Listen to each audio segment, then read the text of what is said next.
The reluctant savior. The repair drone sparked twice before dying in Zara Novak's hands. She cursed under her breath, tossing it into the growing pile of malfunctioning equipment in the corner of her workshop.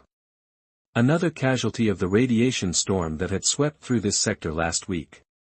Her ship, the Tarnished Crown, had weathered it better than most of her gear. Third drone this month, she muttered, wiping grease-stained hands on her faded jumpsuit. The worn patch on her shoulder, a crown with a missing jewel, was barely recognizable after years of similar cleanings. The workshop lights flickered, and Zara glanced up at the aging power grid. Everything aboard the Crown was held together by ingenuity and stubbornness, much like its owner. At 36, Zara had spent nearly 2 decades drifting through the outer territories, picking up repair jobs that others deemed too dangerous or too far from civilized space. Her console chimed with an incoming transmission. Odd. She wasn't expecting any jobs in this sector. Accept call, she commanded, her voice triggering the worn communication system. Static filled the room, then resolved into a pattern that wasn't quite language, wasn't quite music. It pulsed with an urgency that made the hairs on Zara's neck stand on end. Identify yourself, she demanded, already tracing the signal. The response came as a series of harmonic tones that somehow conveyed meaning. Help. Repair. Come. The scanner pinpointed the origin, an uncharted region near the Caspian Nebula, well beyond the established shipping lanes. A place ships avoided due to strange gravitational anomalies and equipment failures. Negative, Zara replied automatically. Your coordinates are outside my operating range. The signal intensified, the harmonics shifting into something that resembled speech. We waited. For you. Specifically. Zara froze. Who are you? Guardians of what remains. The Lumina needs your hands. How do you know who I am? She demanded. The signal faded without answering, leaving coordinates hanging in the display like a challenge. Ridiculous, she muttered, shutting down the console. Yet 3 hours later, the Tarnished Crown was burning fuel toward the Caspian Nebula. Zara told herself it was the generous credit transfer that had followed the message, enough to replace every piece of failing equipment on her ship. But deep down, she knew it was the words, "We waited for you specifically." No one had ever waited for Zara Novak. The Lumina appeared at the edge of her viewport like a half-remembered dream. It wasn't built, it was grown, a massive, opalescent creation that seemed to ripple as it hung against the backdrop of swirling nebula gases. No conventional thruster ports, no visible weapons systems, not even standard docking bays. It resembled a nautilus shell crossed with a cathedral, its spiral segments glowing with soft, pulsing light. That's not possible, Zara whispered as her sensors struggled to classify the material. No known alloy has that property. Her comm system activated without prompting. Mechanic Zara Novak of the Tarnished Crown, came a melodic voice. We have prepared a reception point for your vessel. Please approach the illuminated section. A portion of the ship's exterior began to glow more intensely, then opened like a blossoming flower, revealing an internal docking space. Every instinct told Zara to turn back. Instead, she guided her ship into the opening, watching in fascination as the petals closed behind her. The crown settled onto a surface that yielded slightly, then firmed up to support its weight. The moment her engines shut down, Zara felt it, a vibration through the floor, the walls, the air itself. Not mechanical. More like a pulse. She grabbed her toolkit and personal sidearm before cycling the airlock.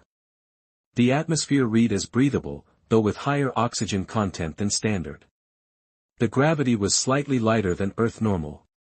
Stepping onto the deck of the Lumina felt like walking into a living organism. The floor had a subtle give beneath her boots, and the walls, if they could be called that, seemed to breathe, expanding and contracting in slow, measured rhythms. Light emanated from everywhere and nowhere, casting no shadows. Hello. Zara called out, her voice absorbed by the surrounding surfaces rather than echoing. Movement caught her eye. Two figures emerged from a corridor that hadn't been there moments before. They moved with identical grace, as if gliding rather than walking. They were humanoid, tall and willowy, with skin that shimmered with an inner luminescence. Their features were delicate, almost sculpted, with high cheekbones and large, almond-shaped eyes that reflected light like mirrors. They both had hair that floated around their heads like liquid silver, moving as if underwater despite the absence of currents. The only way to tell them apart was the color of the markings that spiraled across their skin. One bore patterns in deep indigo, the other in burnished gold. "Mechanic Zara Novak," said the one with indigo markings, her voice the same melodic tone Zara had heard over the comm. "I am Naira." "And I am Tila," said her twin, the gold patterns on her skin pulsing slightly as she spoke. "We are the caretakers of the Lumina." Zara kept her hand near her sidearm. "You said your ship needs repairs. I'm here to assess the damage and provide an estimate." The twins exchanged a look that seemed to communicate volumes. "The Lumina is not damaged in the conventional sense," Naira explained. "It is fading. Its resonance with the void grows weak." "I don't fix resonance with the void," Zara replied flatly. "I fix propulsion systems, power cores, navigation arrays. Tangible things. All of which the Lumina possesses, though not in forms you might recognize," Tila said, approaching with that same fluid grace. "We have waited a long time for someone with your particular sensitivity." Zara stepped back. "What sensitivity?" "You hear the harmony beneath the noise," Naira said. "You feel the pulse of systems others merely observe. You speak with machines as if they were alive." "That's called being a good mechanic," Zara countered, uncomfortable with their assessment. Tila smiled, an expression that transformed her face into something hauntingly beautiful. "Then be a good mechanic for us. The Lumina will show you what needs attention."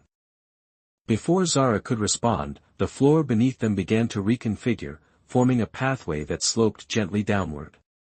The walls rippled, opening passages that hadn't existed before. "This way," Naira gestured, moving toward the newly formed corridor. Against her better judgment, Zara followed. The heart of the Lumina defied explanation. It wasn't a conventional engine room but a vast, cathedral-like chamber where energy flowed in visible currents through what appeared to be crystalline veins. At the center hovered a sphere of swirling light, occasionally sending out tendrils that connected with the surrounding architecture. "What am I looking at?" Zara asked, her voice hushed. "The Lumina's consciousness," Tila replied. "What you might call its core processor and power source combined." Zara circled the phenomenon, her diagnostic tools displaying nonsensical readings. "This isn't technology I'm familiar with." "It is biotechnology," Naira explained. "Grown rather than manufactured. The Lumina is a living vessel, the last of its kind from our homeworld." "And what's wrong with it?" "Its connection to reality is fading," Tila said, placing her hand on one of the crystalline veins. "It dreams when it should be awake. It forgets its purpose." Zara frowned. "You're asking me to be a ship psychiatrist." "We're asking you to balance its systems," Naira corrected. "The physical manifestations of its decline are within your ability to address." As if on cue, several of the crystal veins dimmed, and the sphere at the center pulsed erratically. The entire chamber seemed to shudder. "There," Tila pointed. "The calibration nodes are failing. The energy distribution is becoming chaotic." Zara hesitated only briefly before approaching the indicated area. Her toolkit felt woefully inadequate for the task, but years of improvisation had taught her to work with what she had. As she reached toward the crystalline structure, it responded to her proximity, shifting and opening to reveal intricate internal workings, more organic than mechanical, yet clearly serving similar functions. Power regulation, data transmission, environmental control, all familiar concepts implemented through utterly alien means. "I can see the imbalance," Zara admitted, surprised by her own understanding. "It's like the system is fighting itself." For hours, Zara worked in a trance-like state, her hands moving with increasing confidence as she adjusted, realigned, and harmonized the luminous systems. The twins watched in silence, occasionally providing guidance but mostly allowing her to work by intuition. When she finally stepped back, sweat-soaked and exhausted, the chamber glowed with renewed vigor. The central sphere pulsed with steady rhythm, and the crystal veins shimmered with consistent light. "You've done well," Naira said, genuine warmth in her voice. "The Lumina responds to you." Zara wiped her brow. "I've stabilized the power distribution and recalibrated the major systems, but there's something else going on here that I can't identify." "Something deeper." "Yes," Tila agreed. "The core issue remains unaddressed." "Then tell me what it is," Zara demanded. "No more cryptic talk about resonance and fading. What's really wrong with your ship?" The twins shared another of their silent communications before Naira spoke. "The Lumina is lonely." Zara stared at them. "You're joking." "Our kind are empathic symbionts," Tila explained. "The ship forms bonds with those who travel within it. But we are not enough, 2 caretakers cannot sustain a vessel designed for hundreds." "And what does that have to do with me?" Zara asked, though she already suspected the answer. "You have a particular empathic resonance," Naira said. "We felt it even across the void. The Lumina felt it too." Zara shook her head. "I fix ships. I don't bond with them." "Don't you?" Tila's gaze was penetrating. "Is that not why you named your vessel the Tarnished Crown? Because you see the nobility beneath its worn exterior? Because you speak to it when you think no one is listening?" Zara felt exposed, vulnerable. "You've been watching me." "We've been searching," Naira corrected.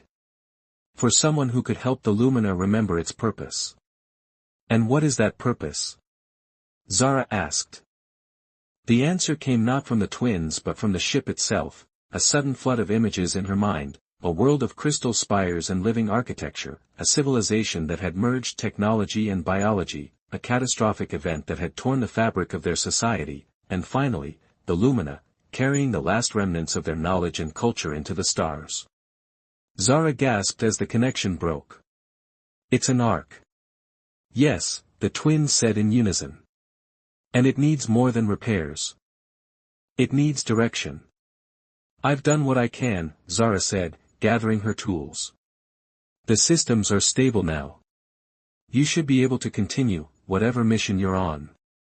As she turned to leave, the ship trembled, and the lights dimmed momentarily. A mournful tone filled the air, like a wounded animal crying out. "It doesn't want you to go," Tila said softly. "That's not my problem," Zara replied, but her steps slowed as she felt a strange reluctance building within her, as if leaving would sever something important. Something she hadn't known she needed. "Rest," Naira suggested. "The hour is late by your biological clock. Stay 1 cycle, and if your desire to leave remains, we will not stop you." Zara knew she should refuse. Instead, she nodded. "1 night. That's all." As the twins led her to a chamber that formed itself before her eyes, creating a space that felt impossibly like home, Zara wondered what she had gotten herself into. And why, despite all logic, it felt right. The cosmic bargain.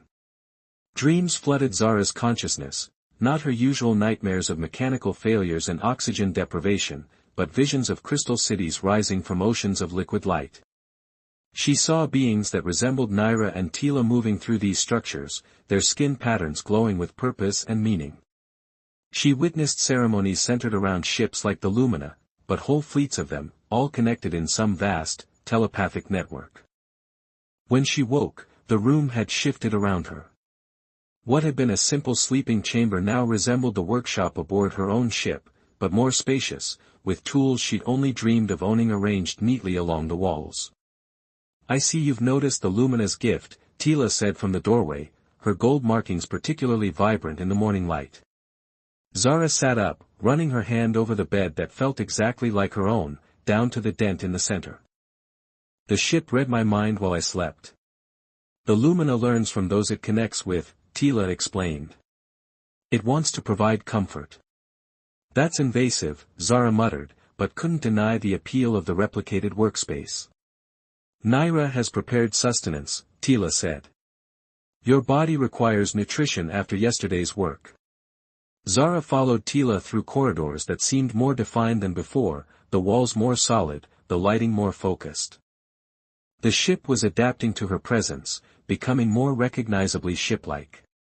In what could generously be called a dining area, Naira waited beside a table that grew seamlessly from the floor. On it sat bowls of something that steamed with an aroma reminiscent of cinnamon and citrus. The Lumina synthesized this based on your cellular preferences, Naira said, gesturing to the food. It should be compatible with your digestive system. Zara approached cautiously and took a small taste. The flavor bloomed in her mouth, familiar yet entirely new, like a favorite childhood dish reimagined by a master chef.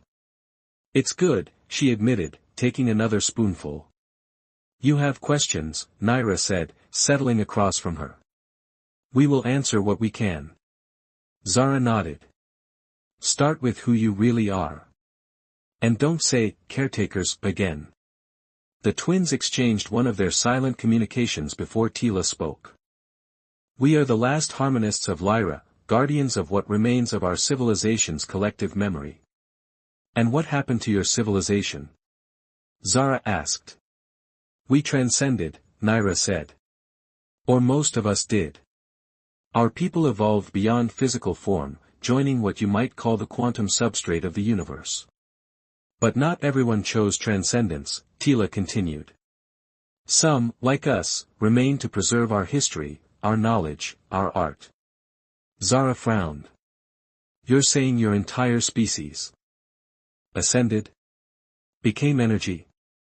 A simplification, but essentially correct, Naira confirmed. And the Lumina?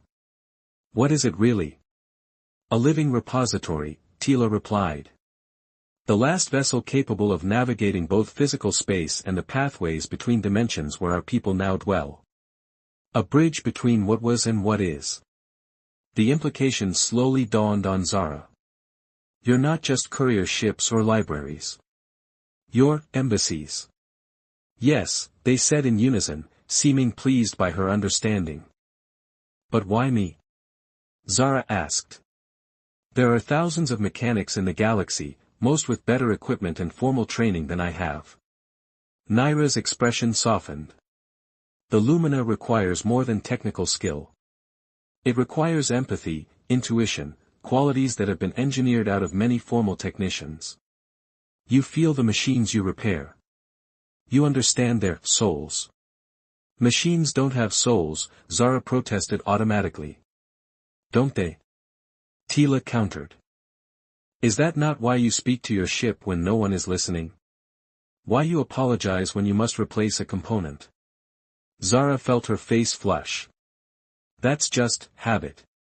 It is connection, Naira said firmly. And it is rare among your kind. Zara pushed away from the table. I need to check on the repairs from yesterday. The twins made no move to stop her as she left, but she felt their knowing gazes follow her retreat. The heart chamber had transformed overnight. Where before there had been chaotic energy flows and dimming crystal veins, now there was harmony. The central sphere pulsed with steady light, sending out synchronized patterns through the surrounding architecture. Zara approached, toolkit in hand, though she wasn't sure what more she could do. The systems appeared stable, functioning at optimal levels.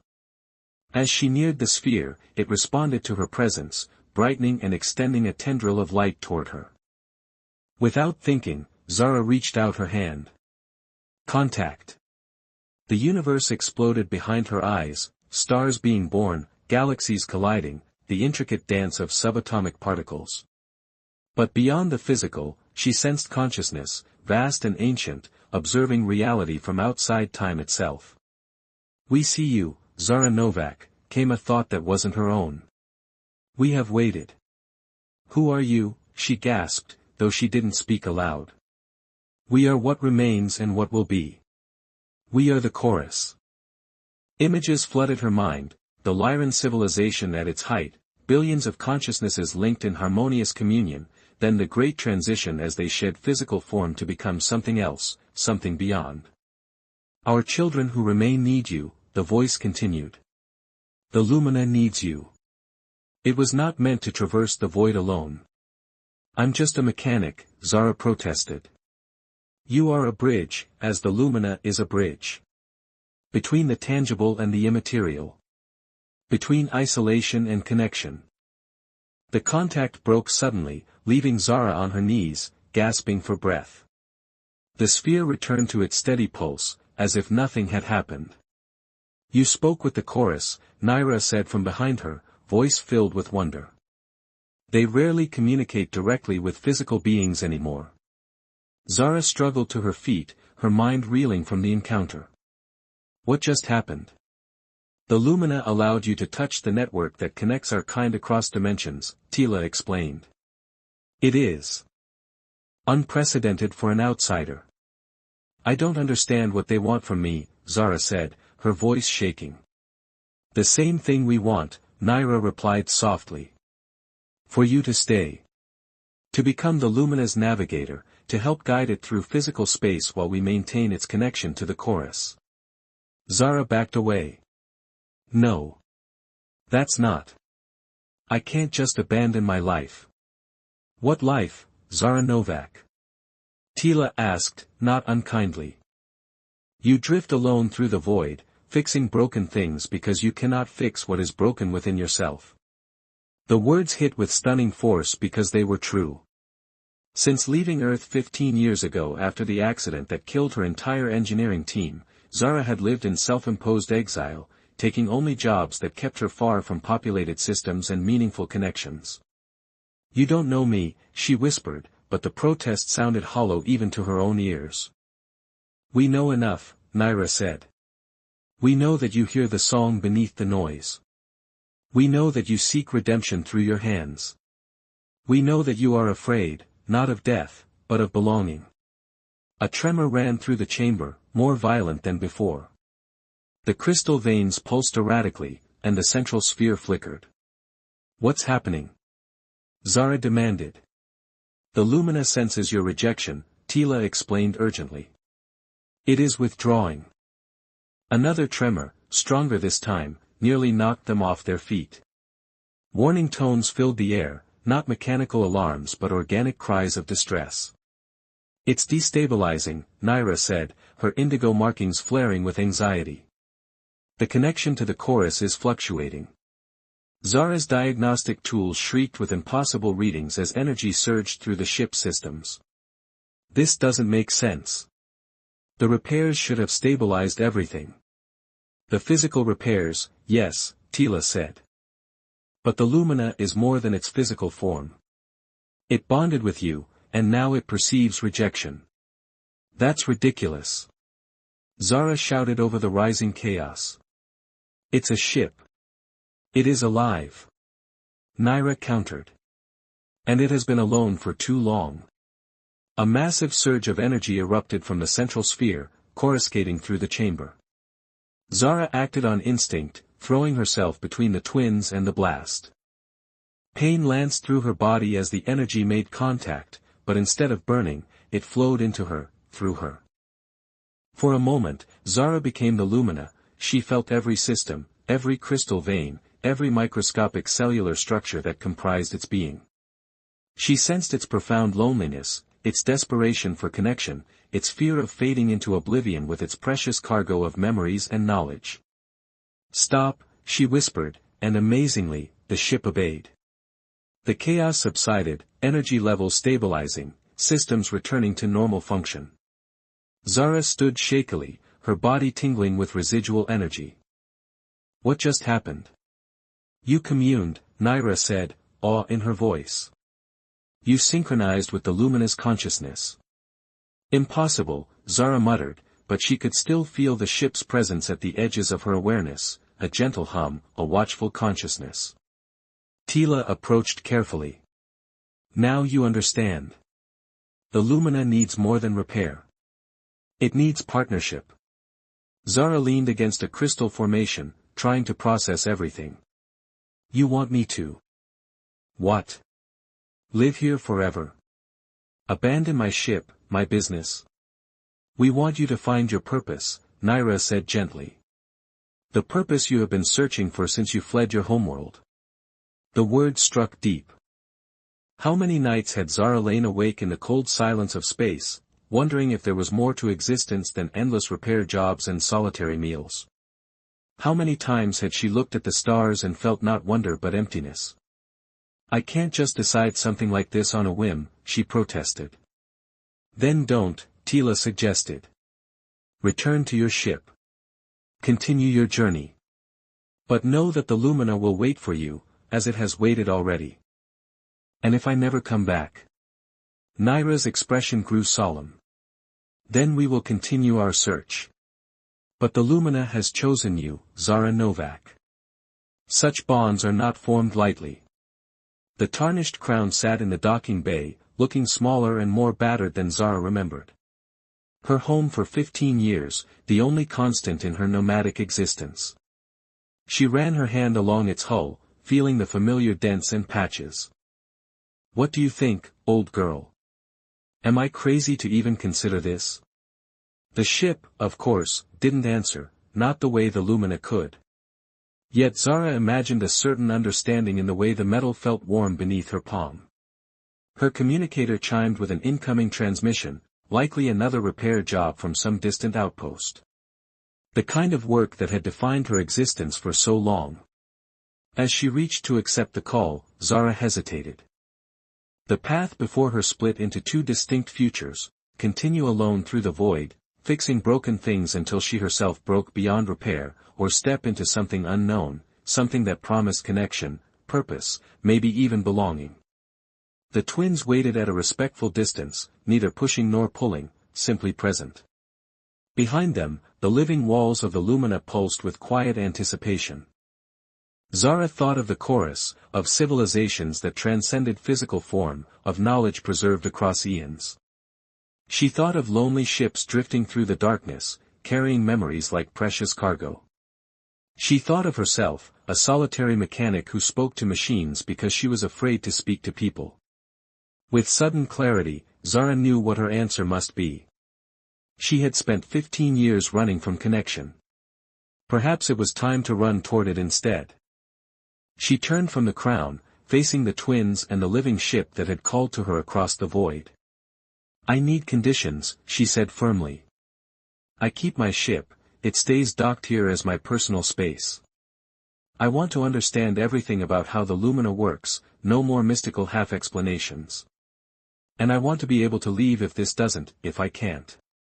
If you cannot adapt, Naira finished for her. These terms are acceptable.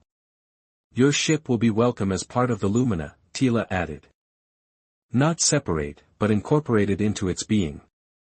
Zara nodded, a strange weight lifting from her shoulders even as a new responsibility settled in its place. Then I'll stay. For now. The living walls of the Lumina brightened around them, and Zara felt a surge of, was it joy? Gratitude? Whatever emotion the ship was capable of feeling, it washed over her in a wave of warmth. The Lumina welcomes you, Navigator, the twins said in unison, their markings pulsing in synchronized patterns. Zara Novak, mechanic, exile, and now navigator to an ancient living ship, looked out at the stars beyond the Lumina's translucent hull. For the first time in 15 years, they didn't seem cold or distant. They looked like possibilities. Where do we go first? She asked. The answer came not in words but in feeling, a direction, a purpose, a mission to connect what was scattered, to preserve what might otherwise be lost. Zara placed her hand on the living wall of the ship, feeling its pulse synchronize with her own heartbeat. Then let's get going. The void's a big place, and we've got work to do. As the Lumina awakened fully under her touch, preparing to journey once more between stars and dimensions, Zara felt something she had almost forgotten existed: hope. Not just for herself, but for the countless civilizations whose memories the Lumina carried. For the twins who had waited so long for someone like her. For all the lonely vessels drifting through the darkness, searching for connection. For the resonance that bound them all together across the infinite void.